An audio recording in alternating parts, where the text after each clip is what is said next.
Hi, everybody.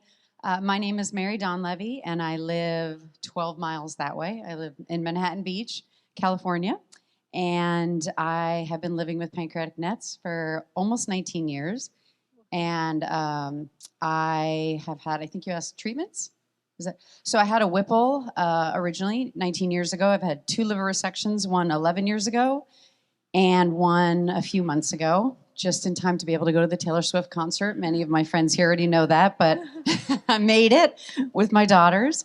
And the day-to-day. Let's back up. How were you diagnosed with NET as well? I mean, everyone has a different journey. How were you diagnosed with NET?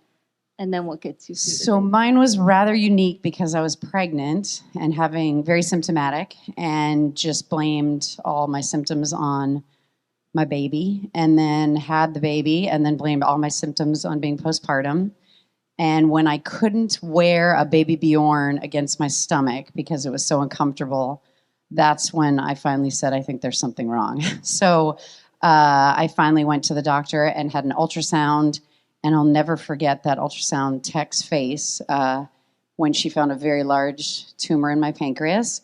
And my doctor, who ended up being my surgeon, diagnosed me just from my symptoms and looking at the ultrasound. He said it looks like NET, which is an extraordinary finding. As I'm sure many of you know, it's pretty rare to be diagnosed that early and with not even a biopsy. And then the biopsy confirmed the diagnosis that he gave me about a week earlier, and had a Whipple within 2 weeks. And 19 years later, here I am.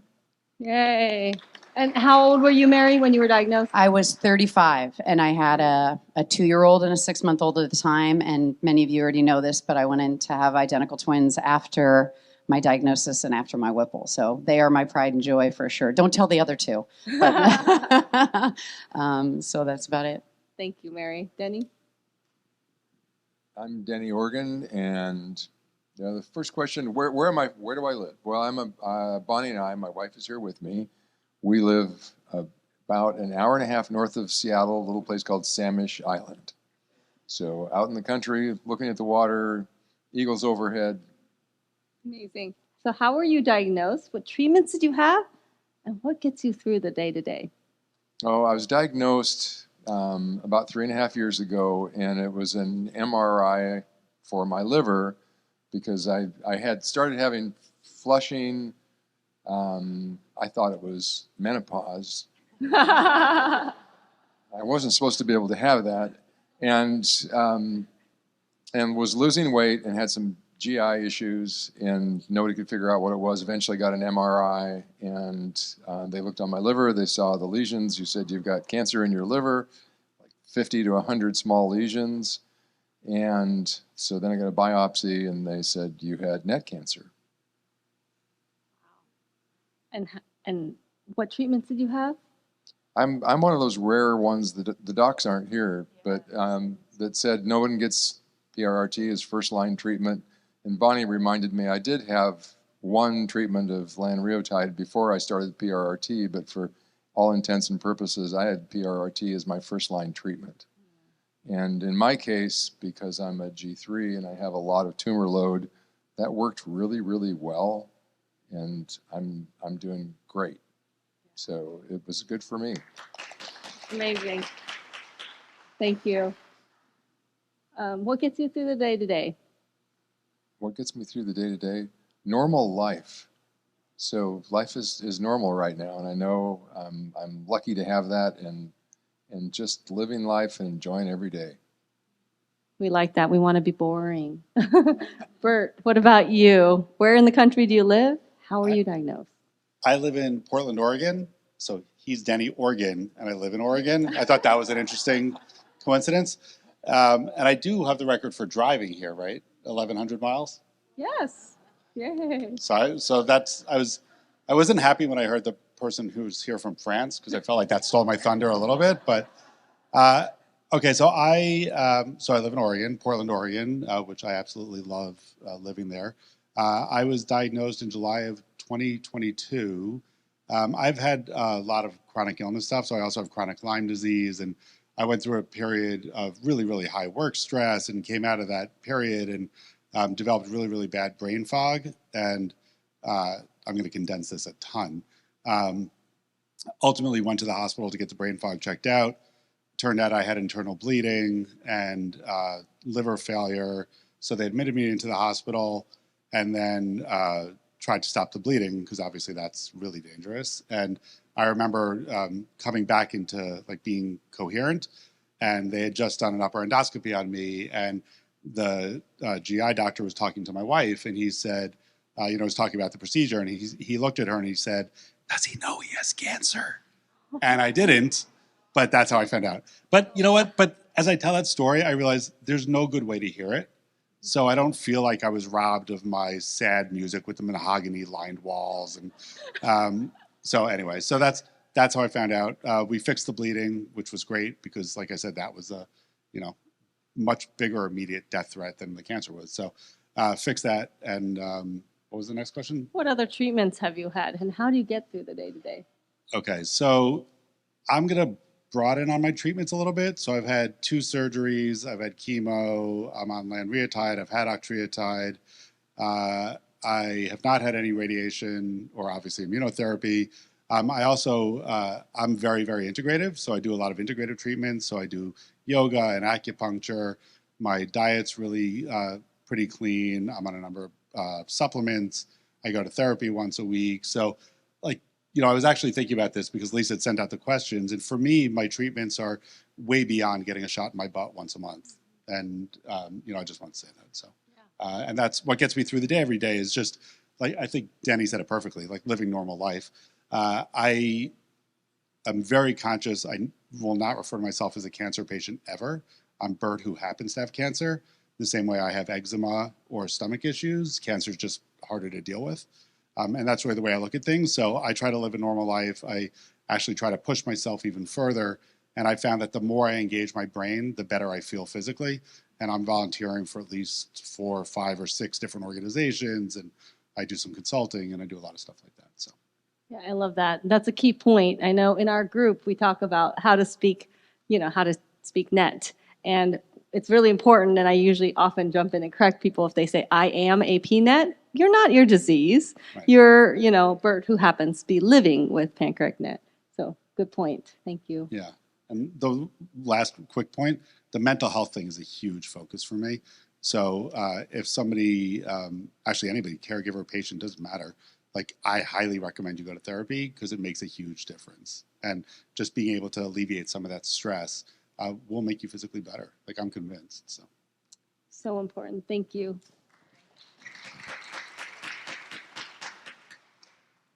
Beth. Could you repeat the questions, please? No, Where in the country do you live? How are you diagnosed? I live here currently in Central California in Solvang, up by Santa Barbara. So I currently reside there. I've been diagnosed about 8 years now, and my cognitive function isn't as well. How were you diagnosed, and what treatments have you had? Okay, so eight years ago I was diagnosed, and I started with surgery immediately, then went to somatostatin analogs, octreotide and lanreotide, did both. Then went to oral chemotherapy, the everolimus or Afinitor. Then currently just finished about 8-9 months ago a clinical trial at City of Hope with PRRT and prepasoritib. So a combination, which we saw on some of the slides, was the trial I was a part of. And there's a lot going on with treatments and getting through the day-to-day. How do you do that? Well, drugs. No, just kidding. No, not kidding, but not kidding. Medication is a powerful thing, just as well as many of the other coping strategies and techniques that the other patients with me have expressed. They're all beneficial. They all help because we all need to do a variety of things. And it's grateful to share those things because everybody can get something new to do. I think keeping, therapy is one of the things I do. When I first was diagnosed after my first surgery, I was in therapy twice a week. It's a huge transformation. It's a huge transition. And this is something you cannot do alone. Thank you, both of you, for just, naming that and having the courage to say that, because mental health is so important. Thank you both. We'll go back to Mary. Yeah. Mary, if you would share a challenge or a barrier that you've had to overcome, and how did you overcome it? Ironically, I feel like everybody kind of touched on it that just talked. My big obstacle when I was first diagnosed was not wanting to feel like I was a cancer patient. And I didn't go to meetings, and I didn't reach out to people, and I kind of holed up with my family. I didn't want to go because even the LACNITS meetings, and that was in the very early stages, actually probably a few years after I was diagnosed, because I felt like I didn't belong, and I didn't want to feel like a sick person. And here I am on the board of LACNITS and a mentor for new patients. I realized that the community is life-changing. For me, I met Giovanna, whose birthday was 2 days ago, and her sister's here. Donna's here somewhere. Donna, back there. Giovanna changed my whole opinion about this obstacle that I was facing, which was I want to do it alone because I don't need other people. And Giovanna was diagnosed the same year I was. And we became very close. And I realized that people like her and you guys, so many of you have connected with in so many different ways, makes it bearable. And it makes you feel like you're not alone. And it makes you feel like you can do things you didn't know you could do. So my thought is that obstacle that I had at the beginning is something I have completely overcome very proudly. And I mean, every one of these people that I'm sitting with makes me so proud to be, a part of this community, because their perspective, just listening to them for the last 5 minutes, I'm like, there's just so much you can gain from people that are going through the same thing, whether or not they're a lung net or a PNET or a GI net, they get it, and they get it in a way that even sometimes your loved ones just can't as much as they want to. So just very grateful to have overcome that. Community is powerful. Yeah. Denny, what about you? What's a barrier or challenge you've overcome, and how did you overcome that? Oh, it's a theme here we've got, I think, between us, and it's fun too because we are a community and we're all friends, and it's just like it's so much fun to be with friends. But the obstacle, I think, for me was also about how I defined myself, and do I define myself as a cancer patient or some different way? And a couple examples that are just like little things that I think illustrate this.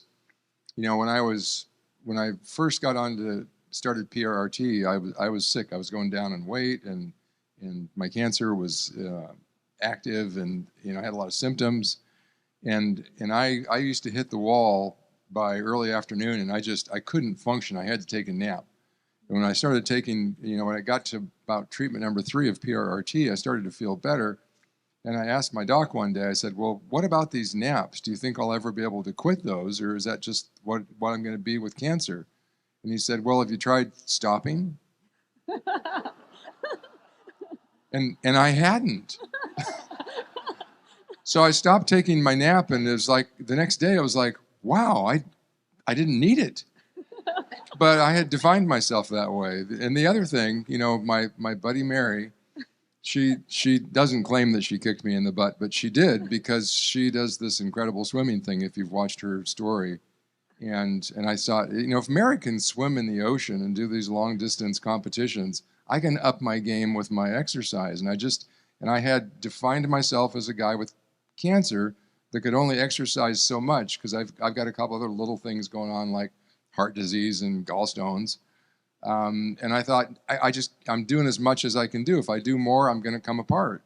And I thought, well, if Mary can do this, I can up my game. And I did. And I got onto this 10,000 steps a day, and I started to exercise more and more cardio kinds of exercise. And I didn't think I could do it because I was a guy with cancer. And now I'm a guy, Bonnie and I joke that, besides a little cancer and a little heart disease and a few gallstones, I'm as healthy as can be. That's how I define it. Amazing. Mary raised the bar and challenged you to more. What about you, Bert? What's a barrier or challenge you've overcome, and how did you overcome it? So I'm very different than the two of them. Like, I found out I had cancer and I barfed all over the world. I told everybody, I'm a marketing guy. I'm slightly extroverted.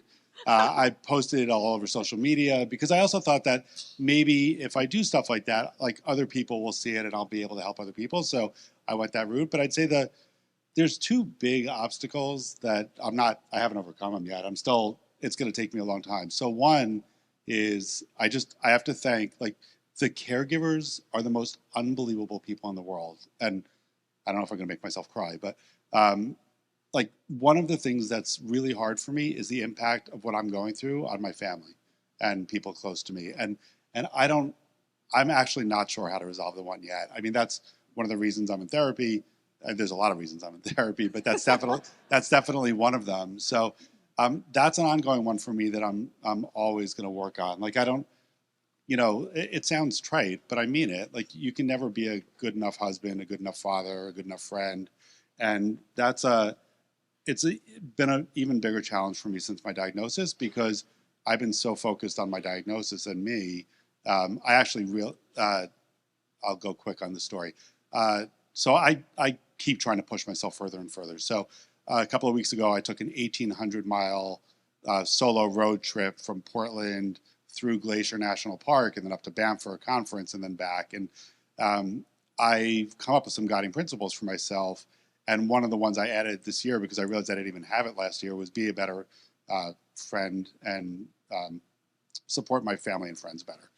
So that's an obstacle I haven't been able to overcome yet, that I'm always going to be working. And then the other one for me is I am very, very lucky. My symptoms are very light. Yes, I have some symptoms. I'm not fine, but I do pretty much whatever I want, more or less whenever I want to. And I volunteer a lot, and I talk to a lot of people who aren't as lucky as I am. So I was talking to somebody about this before. Like, I feel sometimes like I have imposter syndrome. Like, I feel like I'm not that bad. Like, stop whining, stop whatever. Like, you're doing great. Don't complain. So I think for me, trying to figure out where do I fit in the world of cancer, not as a cancer patient, because I won't say that, but like, what's my role, and how do I relate to other people, and where does it make sense for me to get involved? Where does it make sense for me to not get involved? That's another one that's really big for me. And those two I pretty much work on every day. Thank you, Bert. That's beautiful. Beth, what about you? What's a barrier or challenge you've had to face and overcome? Well, let me count the ways. No.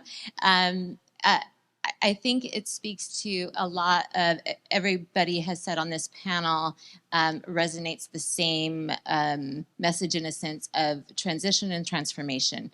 Each time we're having to start a new medication, or we're doing something new in the protocol, or we've got 1 or 2 years or 3 years or 4 years down the road in this disease, we're becoming another version of ourselves. So learning how to cope, kicking someone in the butt to start swimming, stop taking naps, doing different things that now are not part of who we used to be, is always going to be an obstacle. But we do that. We can do those things because it only makes us better people. But one of the biggest obstacles that I have faced is after my a clinical trial that I just finished. And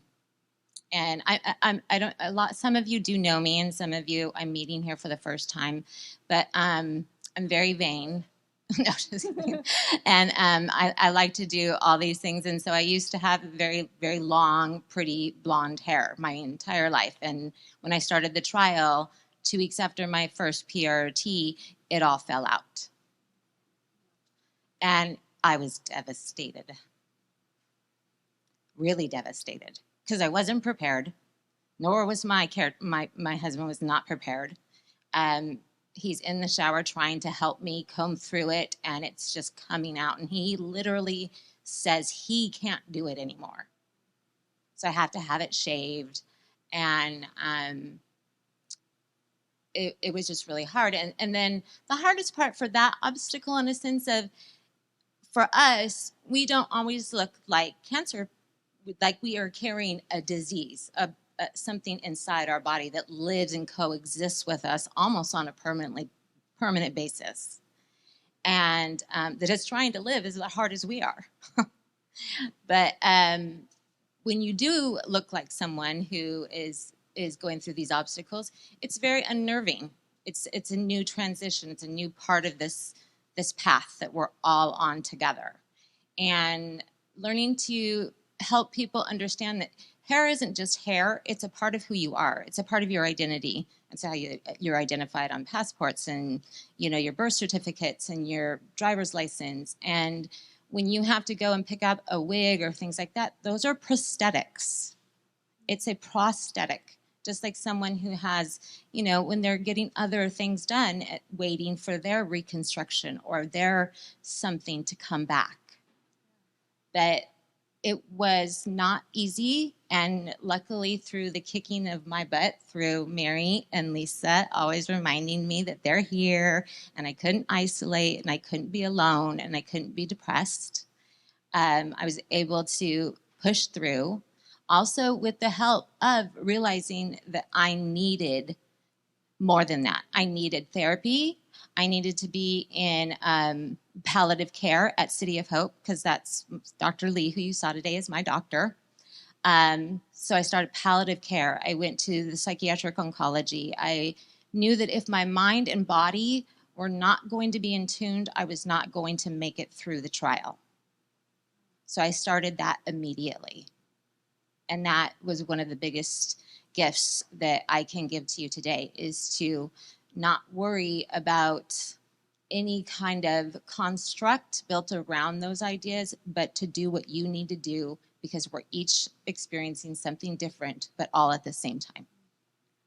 Thank you for your transparency. And really, round of applause for Beth, also Mary, who participated in clinical trials, which ends up helping all of us. Really, I mean, you're enduring the side effects so that there's more information, more science, and it can help advance the field forward so we all know. So thank you for doing that on behalf of the NET community. Thank you. We're going to go back to Mary, and we'll just end with this last question.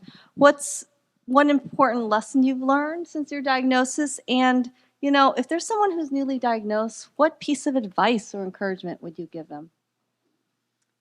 I would say those are wrapped up together, and I actually have a quote that I remember writing in a little notebook that I've kept with me for years now, and I just pulled it out this morning, and this one's for Bonnie. It says, "Worry today won't change the outcome of tomorrow. It only takes away your peace today." And it was so profound because I'm not a worrier, but I have a lot of worriers in my life. When you get a diagnosis like this, you automatically become a worrier, especially when you have a 6-month-old and a 2-year-old. And so what I learned is if I had spent these last 19 years worrying more than enjoying my life, I would not be sitting here. I can't tell you not to worry because it's part of the makeup of this illness. But I can tell you that all the advice and everything everybody has set up here is life-altering, because if you can release some of that and find peace in whatever. I mean, for me, it's swimming, could be therapy, could be your family, could be your significant other, that you amazing people, like Bert said, you caregivers deserve a Medal of Honor. There's so many places to find it. Tomatoes. You find that peace somewhere else, it takes away the worry, and you have 20, 30, 40 more years. That is the way to go, because it just can strip you of so much joy. And I hate to think anybody in this room is sitting here feeling that way. So that's what the NetConnect mentors are here for. So we are here if anybody needs that help to get you to the peace side. Beautifully said. Thank you. And the story she's mentioning, there was a video of her that Rain Bennett with Carcinoid Cancer Foundation. Lackness Carcinoid Cancer Foundation co-produced a short on her. So I would encourage you to watch it.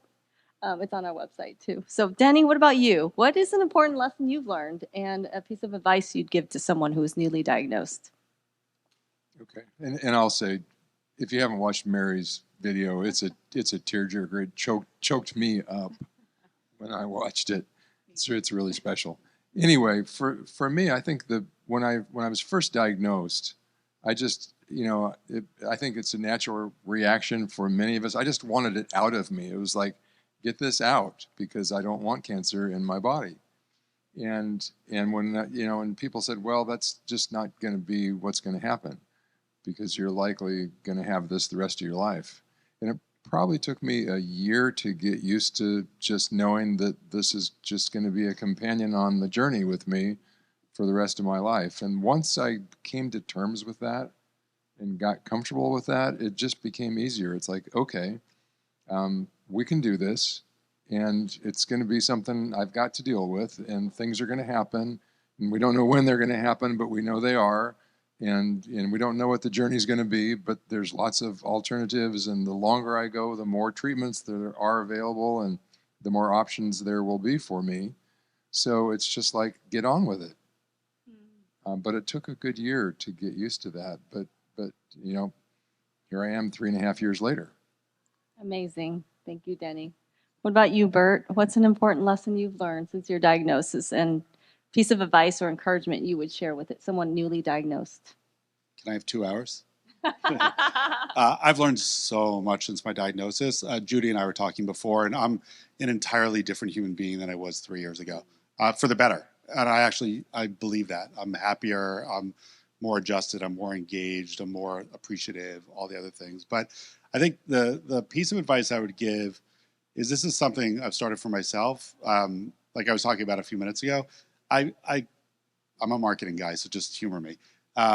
So I came up with this program for myself that I call my ICDI program, which stands for I Can Do It. And what I do is, like, I'm in the process of pushing myself to prove to myself that I can do things. And when I do them, I feel amazing, right? So this is an extreme example. Again, I'm doing really well, so I'm not recommending everybody do this, but I went to Montana and camped and hiked by myself for 4 days in Glacier, 3 months after a liver resection, like a big liver resection. Was that smart? Probably not. Did I do it anyway? I did. And when I got back from that trip, I felt maybe the best I ever have. Like, I just proved to myself I could do this amazing thing. And when I started to keep thinking about it, because I'm trying to think about how other people would deal with things too, because I don't want to cloud everything with my own judgment. But I realized that, setting up goals for yourself can be any size, right? So if you have chemo brain, but you love to write a haiku, right? Then maybe you could work up to a page. Maybe you can write a short story. Don and I were talking about golf, right? If you love playing golf, but you can't play 18, go put a putting green in your living room and putt for 5 minutes a day. Go to the driving range when you feel better. Hit 2 balls, right? Like, they don't all have to be huge steps. But at least for me, it was really important to continuously show myself that I could do more and more, and that I didn't have to give in to anything. And that's a lot of what I would recommend. And then for newly diagnosed people, I am a believer in learn as much as you can. I went probably too crazy. Like, I was going to support groups 4 times a week, and I was reading everything and watching everything and talking to everybody. And but what it did was it let me take control back. So before then, I felt like I was completely out of control. With all due respect to the doctors in the room, I didn't want to completely absolve my. No, sorry. I didn't want to think that they could answer every question about me. I know me better. So I went out and tried to learn as much as I can, and then put it in the context of me. And it actually made me feel, when I was in the hospital after my initial diagnosis, I felt like a real patient. About 2 weeks after, when I was deep into researching and learning as much as I could, I felt like Bert, who was much more in control of what I was doing. So that's newly diagnosed. I would say talk to people is probably the most valuable thing you can do, because you end up reading. I have to tell this one story. I went to one support group, and I was 3 weeks after being diagnosed, and they were all discussing what the freezing gel you put on your butt before your lanreotide shot is. And this was like an hour conversation in a support group. And I'm sitting there thinking, excuse my French, what the fuck is lanreotide, right? Like, how do I tell my mother I have cancer? Like, how do I pay for this? And, but the more I started to read and the more I started to talk to other people, the more I felt like I gained that control back. And that was really, really important for me. Gaining control. Thank you, Bert. Last but not least, Beth, what about you? What's an important lesson you learned since your diagnosis, and a piece of advice or encouragement you would give to someone newly diagnosed? I think, especially just discussing from the last, continuing kind of from the last question about the obstacle, as we maneuver our way through this disease, we're going to make lots of new discoveries about ourselves. And what I thought was I was doing in the very beginning, when I very first got diagnosed, I had that's how I was diagnosed. I had lost my sister 6 weeks to a rare cancer, and then that's how I was diagnosed 6 weeks after her passing. And then I lost my father that same year. And so I started to advocate and become very involved in advocating and creating a voice and creating for voice for people, like what Bert said, who wanted to know and didn't know where to find that information, especially with a rare disease. So I made that kind of my mission. And then when I hit a very rough obstacle in my own path, I realized I hadn't learned how to advocate for myself. I had been so busy advocating that we all needed to share a voice that I wasn't really sharing mine. And I isolated and I said no to a lot of things and no to a lot of things that I love doing, like being here and speaking and sharing my stories. And I realize now that once we pass these obstacles, we have to stop saying no and start saying yes.